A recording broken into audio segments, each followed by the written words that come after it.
Kei au tonu ngā rīpoata mai i ngā tau i Hukarere.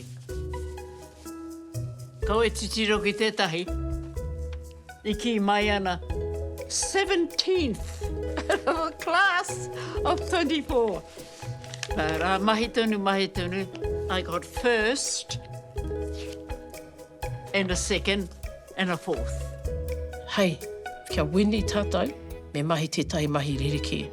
Hea te mai, hei kila o pane koti ki runga no hake. I wini. Hukarere wāhine toa e. Nō reira, ko ia tētahi whakatauki me ki, kua tino puta, hei tohu i ngā kōhine me te haerenga o Hukarere.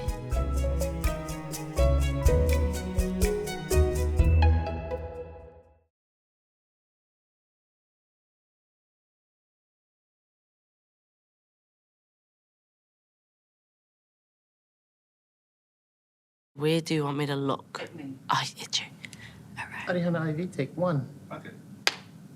So, I just look at you. Yes, yep. First IV, take one. Ma. IV via mere, take one. Okay.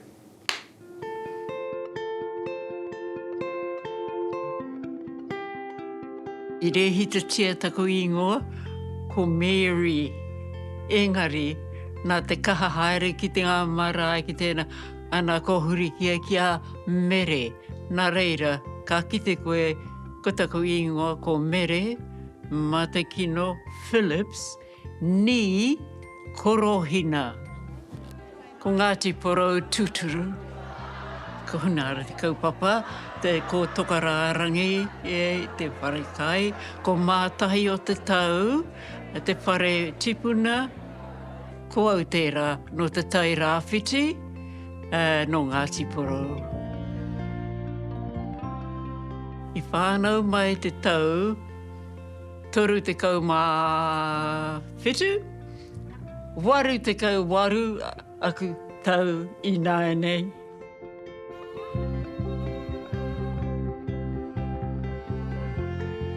Ko Arapine Waka taku ingoa, no rotoru a hau, te taha ki taku pāpā no Ngāti Rangi Wewehi.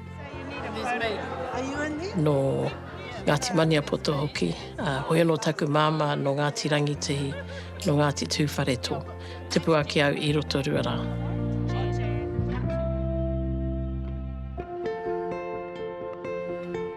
Ko Arihana haki wai, no hea i te tau toku māma, no te taira whiti, ko hikurangi te maunga, waiapu te awa, horauta te waka, ko te āwera te marae, te āwera te hapu, ko Ngāti Porou.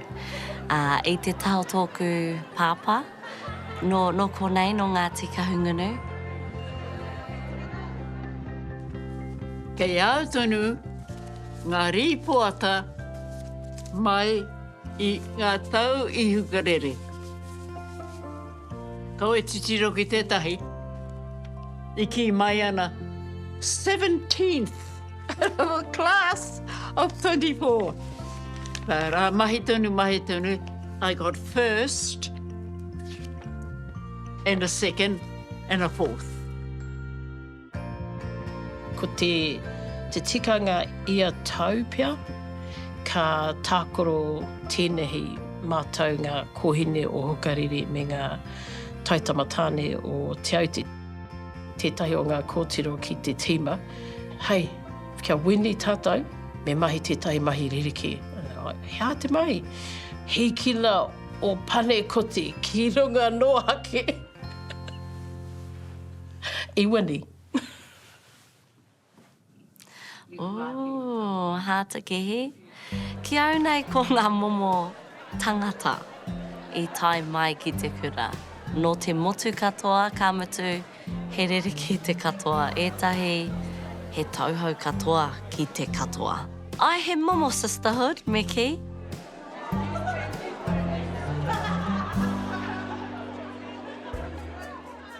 She can be very good and helpful, but she has to work hard at that. Mary's attitude to her work is not good enough. She could attain a much higher standard if she were more conscientious. July the 22nd, 1952. That's just one of them. Ko taku kui a tēnei a rere moana haki wai. Ko ia te take nui I tae mai au ki Hukarere. Ko era te take I mohi o au, ka haere ki Hukarere. He tauira o mua, ka mutu I ēnei ko tētahi o ngā whare. Ko rere moana. Ka mutu kei konei taku I rā mutu I ēnei, kei te kura. Rima reanga, whakatipuranga mai taku kuia. Kia hai hiahi ana koe ki te haere ki Hukarere. Kao. Ka reo I hia te haere ki Hukarere.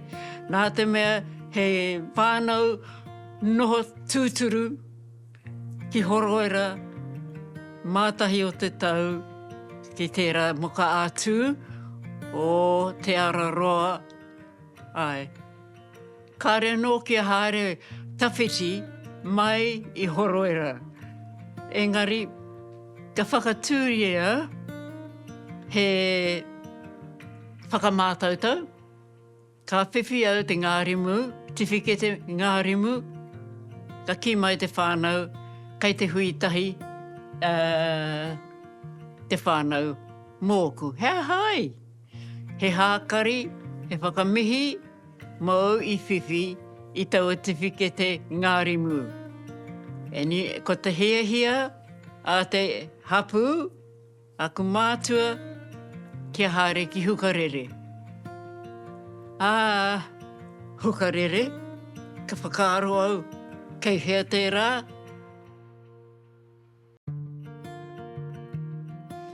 Mai I taku wā noho, taku kāinga noho, mārunga kāta krimi.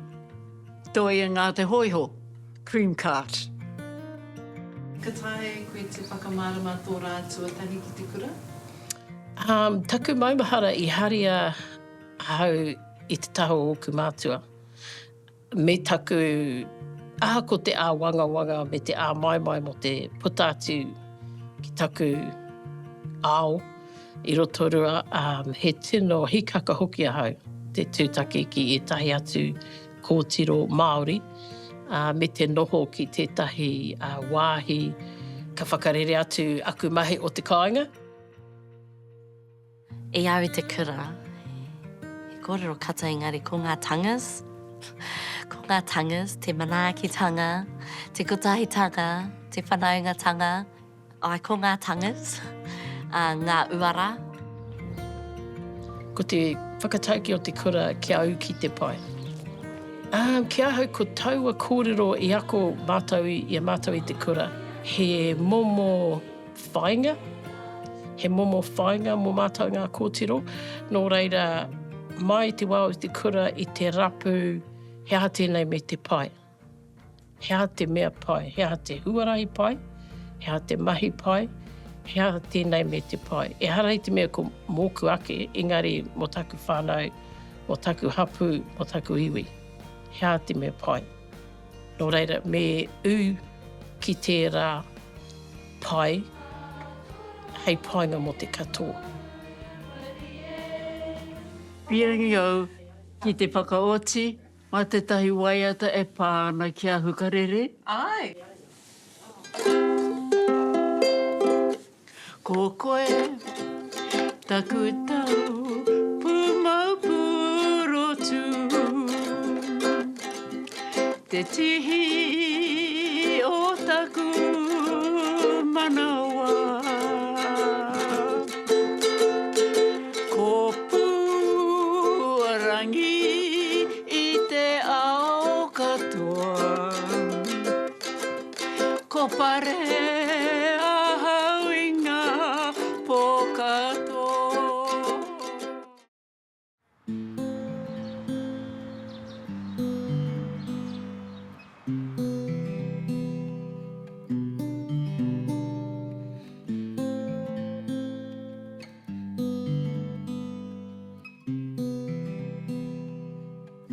Kia oko nei mōhio, nā te whānau a wiremu I whakatūwhera tēnei o ngā kura hukarere, o te rā te kura anō hoki a te aute.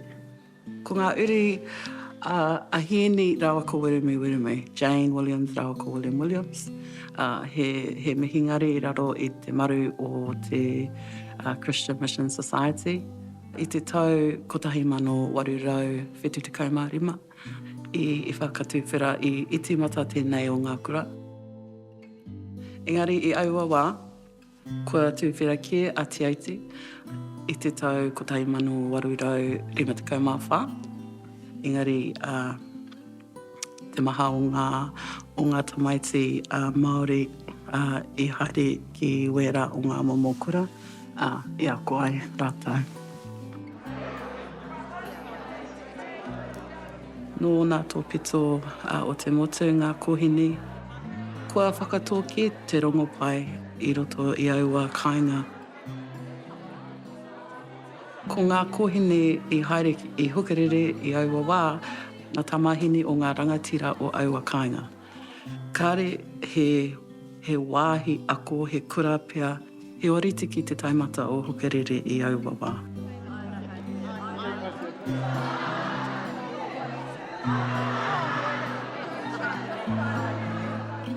He mea nui, kei te mōhio, he mea nui te utu ki o ku mātua. Engari wai mari ko te tahi o ngā taonga nui, a taku māma, he niti, he niti.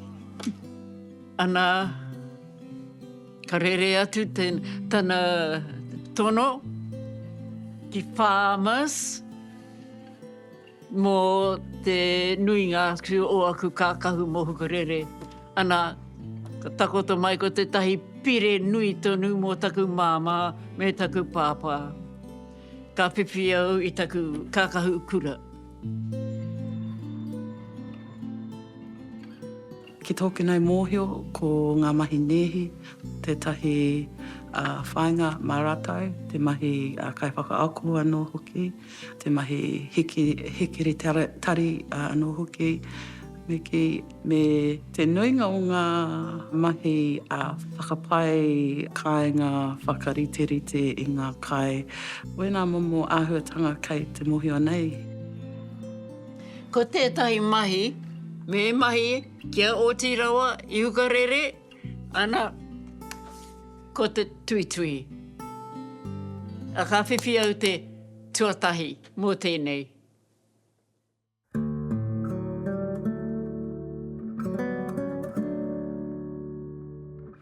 Ia te rā, kakariki o rātou, I te ata, I te pō anō hoki. Mā ngā kura mahita I whakahaere te karaki I aua wā. Nā te mea he mihingari, te nuinga o ngā kura mahita I aua wā.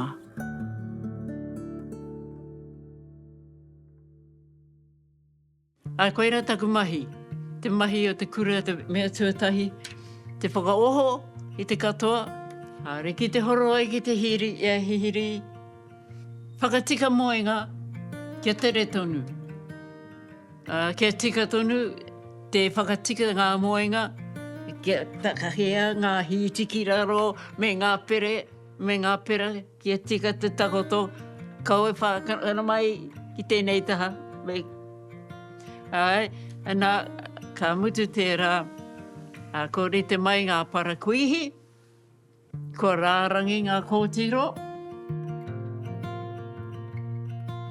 Ka haere tēnā ki tōna rōpu, ko whakaritea ke tia, he tēpu.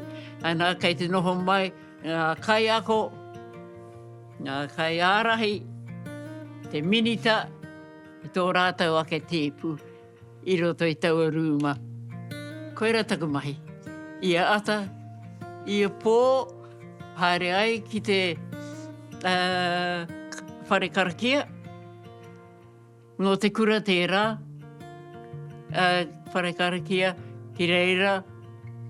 Noho ai, karakia ai, ka tahi ka haere, ka hoki ki te moe. Taku mōhio i taua wā e tipu mai ana, ka re tinu nui rawa ngā mea hāta kehi. Nā te mea haere, tika tonu ana te haere o te ngā wā katoa.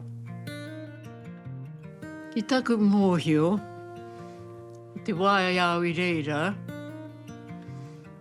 te akongia mātau ngā kōtiro,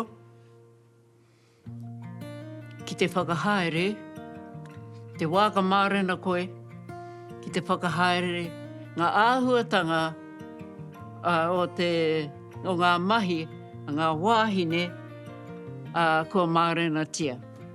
E hara tērā, engari, me te mea kei te kōtiro tonu koe, ēnei tohu, he tohu tia ki kāinga, he tohu tia ki whānau, me e rātu mea kia pai ai te whakahaere o te whare, e whakakākahu i ngā tamariki, te ako atu ia rātau, te tunu kai, me te māra kai. Nui no atu ngā māra kai i taua wā.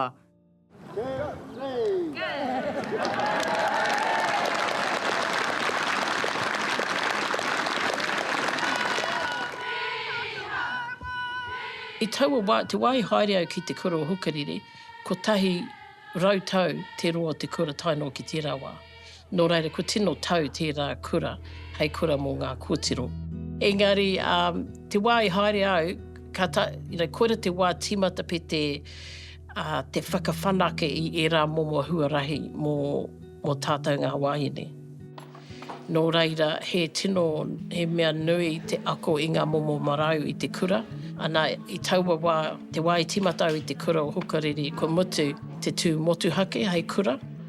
Ko taku maumahara tera peko te āhua o te hāpori whānui. I te wā i whakaritea mā o taku māma ke haere au ki te kura o Hukarere. Haere ki te taone ki roto rua ki te hoko kākahu, i te mea i tukuna mai, he rārangi kākahu me hoko o te haere ki te kura. Ia māua ko taku māma i te taone i tūtaki taku māma ki etahi o ana whanaunga. Tana auntie, ki mai te wahine ki taku māma, kei te aha kōrua. I te whakautu i taku māma, kei te haere ki te hoko kākahu ki haere taku kōtiro ki Hukarere, ki te kura o Hukarere. Whakautu ana tana auntie, hea hatu take, maumau moni te tuku i te kōtiro ki tēnei momo kura. Ka moi tāne, ka whai tamariki noiho te mahi. Mai reiri whakaroa kaore au I pēra. Ka tai au te mahi I tahi mahi me kei te pirangi hau. Nō reira, I mau tonu au ki I rā whakaro. Kia whai au I te mātauranga.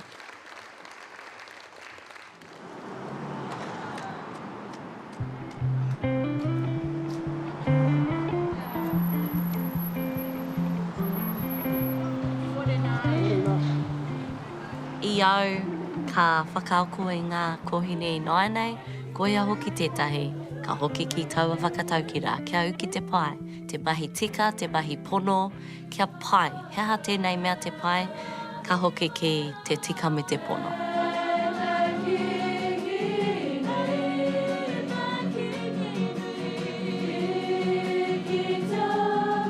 Kia au nei ko te mea nui ko te whakapono. Te whakapono nui ki taku ao Māori, kia tuku I ngā tamāhine, I ngā kōhine, ngā mokopuna, ki ngā kura nei, nō reira he whakapono nui.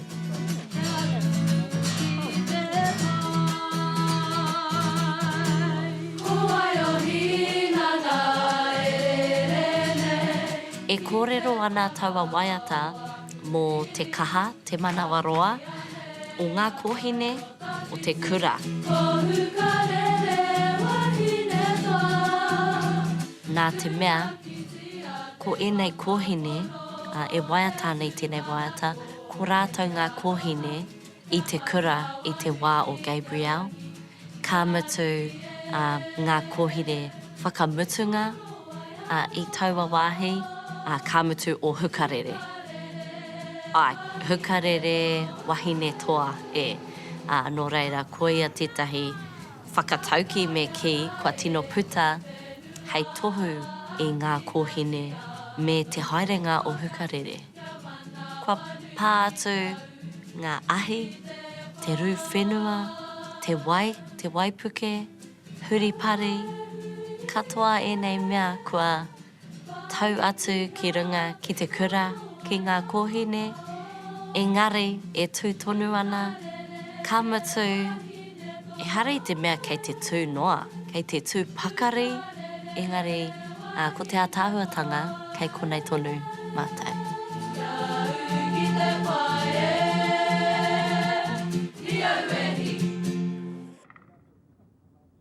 Kei te aki tonu ngā ākonga tawhito o Hukarere kia whakatūwheratia anō tō rātou kura me ona kaupapa o mua.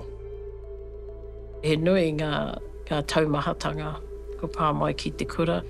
I etahi tau ko te pūtia, te take, ka pākino mai ki te kura me pēhea te tūwhera tonu i te kura. Era tūmomo take kato. I roto i ngā tau kotahi rau rima tekau.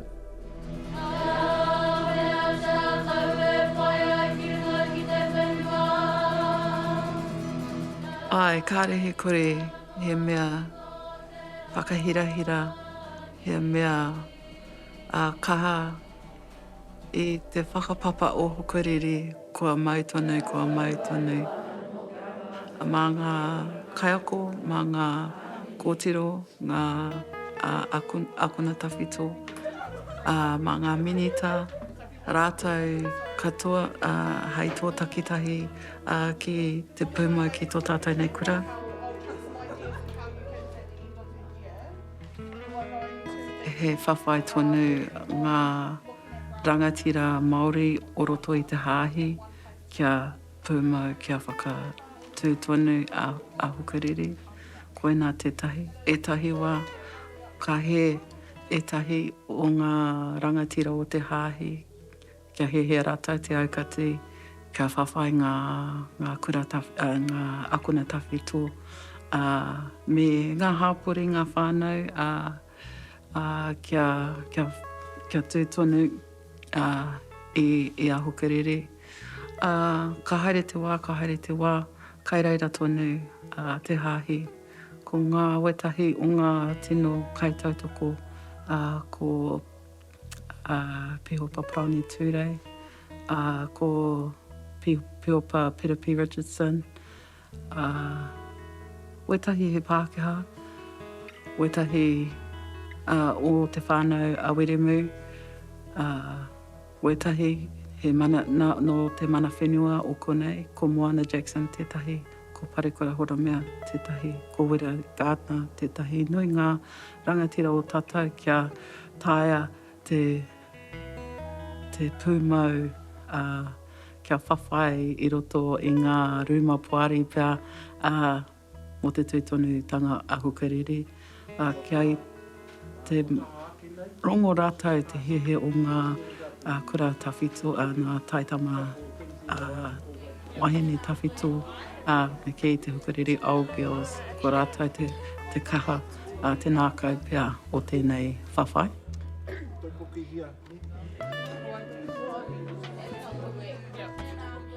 I rongo māta ngā kōtiro, ko tētahi take i whakatū te huira kia whakanuia te kura, mehe mea ka ki te whānuitia te pai o te kura, kaore taia te kati. Nō reira, koira te whakaro o ngā kōtiro o mua i taua wā. Old Girls Association i taua wā. Koira o rātou whakaro. Kia whakanuia te kura kia kaua te poari o taua wā e whakaro ana kia kati. That must be the chapel. Yeah, that's the old chapel. I te tau rua mano te kaumā toru, kia whakai te hāhi mā te poari matua o te hāhi, ko St. John's College Trust Board tēnā, hei kaitiaki matua mō ngā kura e rua, mō te aute me Hukarere, hei hoatu, hei te aki te tapiuta mō ngā kura. Koina te mea ua hoki, kua nui ake te pūtea kia whakatūria tonu, kia whakatūwhera ngā tatau, kia te aki ngā kōtero i te whare noho, nui ake te pūtea kia haumaru i a rātou.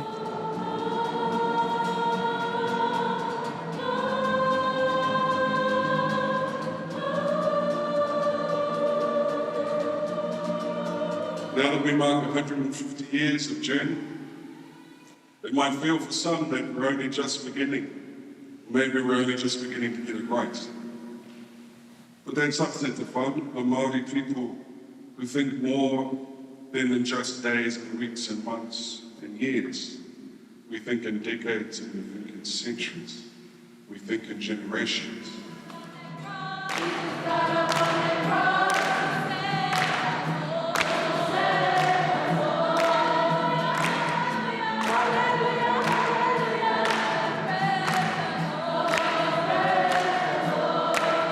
Ko tētai atu, mōku ake ko te humari e. Te noho whakaiti, Ahakoa te aha, kua kotahi rau rima tekau ngā tauina nei, tēnei kura, e hoe ana, ka matu ko te tūmanako, ka kotahi rau rima tekau, anō ngā tau. Engari humari e ai. Kia kaha tonu ia, te whai i tāna e hie ana. Kau e whakarongo ki te kore take noiho. Kau pare te atu, te e rā āhuatanga ki te taha. Kia haere tūturu, kia haere tūturu, kia haere kaha tonu, hei tauira mō ngā mokopuna tipu haere āmuhi nei. Ai.